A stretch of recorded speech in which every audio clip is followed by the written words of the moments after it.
I see why the Skeletool is so loved. This thing is Leatherman's second most active multi-tool on the market, besides the Micra. The Skeletool was announced way back in late 2007, which is what, over 17 years, just mental. And it still looks fresh and cool. As per the title, this is the OG of EDC, way before I even knew what EDC meant. It's the perfect definition for a multi-tool that optimizes ergonomics and portability by reducing the tool set to the most important ones. It's basically a folding knife with benefits, as in light-duty pliers, a bit driver and a carabiner.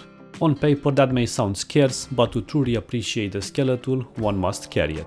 And the more you do, the more it grows on you.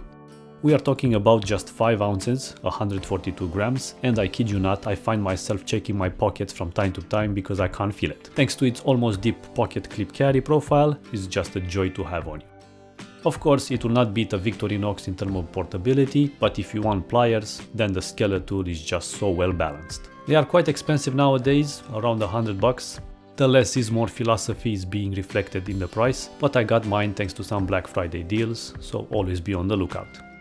I highly recommend if you can get the premium variant, the CX, which features an upgraded main blade in 154 cm stainless steel. Nothing wrong with a standard 420HC, but it's an upgrade nevertheless. Mine is the all-black Onyx variant with anodized hardware and tungsten DLC coating. Another key feature of the stock model is that the blade has a full straight edge versus the partially serrated ones. I'm not usually fussed about the combo blades, but here, given its smaller length than other Leathermans, here's the signal for reference, I think it's a wise choice to go for the plain edge one. The Skeletool is, I think, the only Leatherman besides the Mutt that has extra storage on itself. Just poke the bit out of this recess in the frame. It comes standard with 2 bits, the flathead combo and the Phillips 1 and 2. Of course, you can mix and match as you please if you have the separate bit kit. The last implements on the outside, we have the carabiner, which acts as a bottle cap opener as well, and the lanyard hole. Such a home run in design and functionality even when closed. I mean, just look at all of these lines and at the back, which reveals the cocoon pliers. Make sure to double check the belt clip, mine came loose, and everything on the Skeletool requires a Torx T8.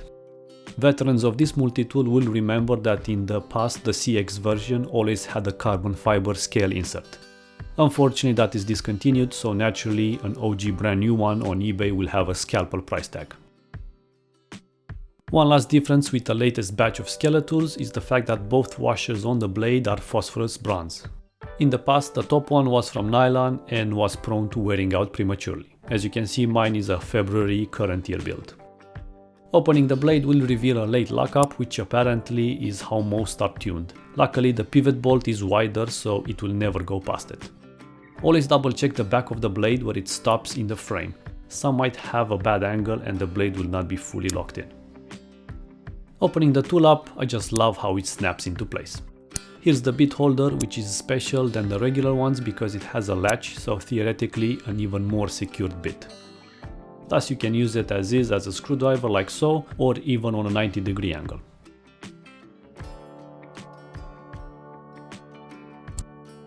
Finally, the pliers. They are again light duty because they are quite small when compared to any other full-size Leatherman, but they are way bigger than the Victorinox one. So it all depends about perspective. No removable hardwire cutters here due to space constraints.